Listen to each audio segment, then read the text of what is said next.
Salut les loups, ça faisait un petit moment qu'on ne s'était pas vu. Je vais faire une vidéo parce que j'ai reçu des questions sur le voyage astral. Alors, déjà, je vais raconter une petite anecdote. La première fois que j'ai fait un voyage astral, c'était un peu malgré moi et c'était en décembre 2009. J'ai un ami qui m'avait parlé du voyage astral. Il m'avait fait lire un bouquin dont je ne me souviens plus du nom, qui disait comment faire un voyage astral. Et dans ce bouquin, ils expliquaient comment faire et comment sortir de son corps. Alors, malheureusement, j'y suis arrivée, enfin malheureusement et heureusement, j'y suis arrivée du premier coup alors qu'il m'avait dit que j'y arriverais pas. Et je me suis vue en train de dormir, j'ai vu mon corps a priori bouddhique, vu la couleur qu'il avait et l'apparence qu'il avait. Et, euh, et j'ai vu une ombre au loin, j'ai eu très très peur parce que je ne m'attendais pas du tout à voir quelqu'un. Et en plus de ça, cette ombre avait pas l'air super sympathique. Du coup, je suis rentrée dans mon corps très très vite.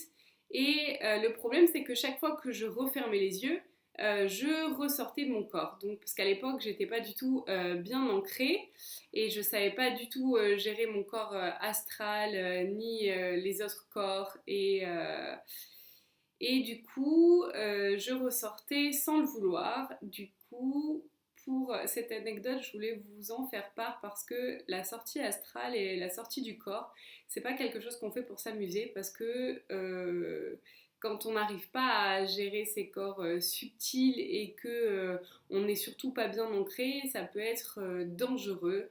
Il y a des gens qui le font sans savoir comment s'y prendre et qui se retrouvent avec des grosses emmerdes par la suite. Donc, je vais lire les questions qu'on m'a envoyées pour pas en oublier. Alors, pourquoi vous ne parlez pas du voyage astral lors de votre prochaine vidéo? Ça y est, c'est fait. Comment réalisez-vous un voyage astral? Alors, je ne vais pas vous dire comment le faire parce que j'ai pas envie d'avoir sur la conscience des gens qui le font alors qu'ils sont pas prêts à le faire et qui vont avoir des problèmes par la suite. D'abord, il faut être vraiment ancré et faire un voyage astral. Franchement, après des années où j'en ai fait, j'y trouve aucune utilité, sachant que on peut apprendre à bouger une seule partie de son corps astral et du coup, en fait, c'est bouger simplement sa conscience et ça permet de voyager dans d'autres pays ou aller voir des personnes ou parler avec les guides sans pour autant quitter son corps physique ici. Du coup, je vois pas l'intérêt de faire un voyage avec son corps astral en entier parce que du coup, on n'occupe plus son corps physique et ça devient quelque chose qui est pas dangereux, mais disons que c'est prendre des risques inutilement alors qu'il y a d'autres possibilités de faire cela. Ensuite, réalisez-vous des voyages astrales? Oui, enfin astro. Oui, j'en ai eu fait. Maintenant, j'en fais plus. Je bouge une seule partie de mon corps astral et de ma conscience pour, par exemple, quand je fais des soins en psychoénergie, je bouge une seule partie de mon corps astral. Je bouge pas la totalité. Si oui, depuis combien de temps et en quoi ça vous aide dans votre vie?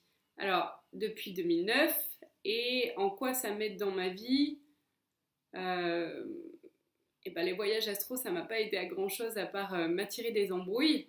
Par contre, bouger une seule partie de ma conscience et de mon corps astral, ça m'aide à soigner les gens de l'intérieur, ça m'aide à aller voir des pays que j'ai jamais visités, ça m'aide à aller voir des mondes parallèles, à aller parler avec mes guides directement.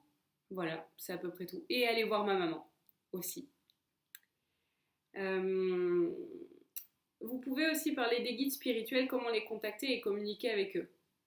Bah, par exemple, quand on s'endort, vous pouvez très bien bouger une partie de toute manière, toutes les nuits, une partie de votre conscience retourne vers la source pour prendre les infos pour continuer votre vie et votre journée du lendemain avec quelques infos supplémentaires. Comment parler avec eux? Simplement, par exemple, demander avant de vous endormir, demander à cette nuit, je veux essayer de me rappeler ma rencontre avec mes guides. Parce qu'en fait, vous y allez toutes les nuits, vous parlez avec eux toutes les nuits, c'est juste que vous vous en rappelez pas.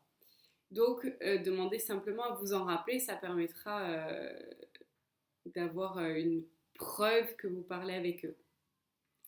Et voilà, pour les voyages astro, je voulais faire une vidéo dessus parce que c'est un peu comme l'écriture automatique, comme tout plein de choses où on touche au monde de l'invisible.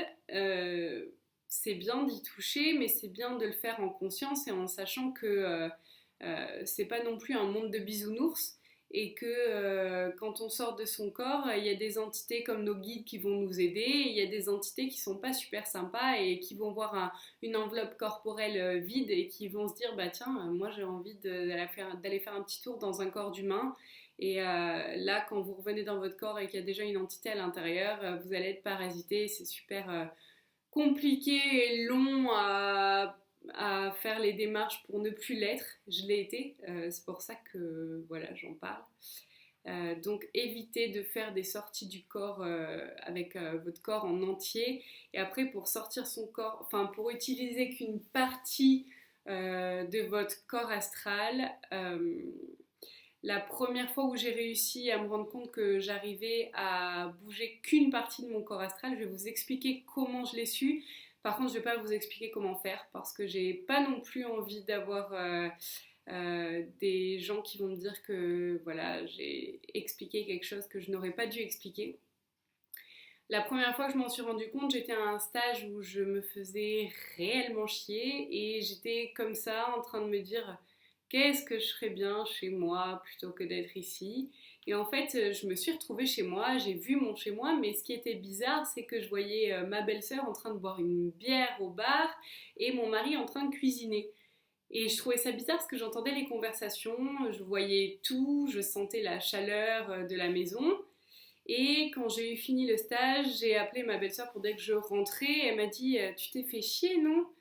Comment tu sais? Bah parce que je t'ai vu. Je rappelle qu'elle, elle voit les entités.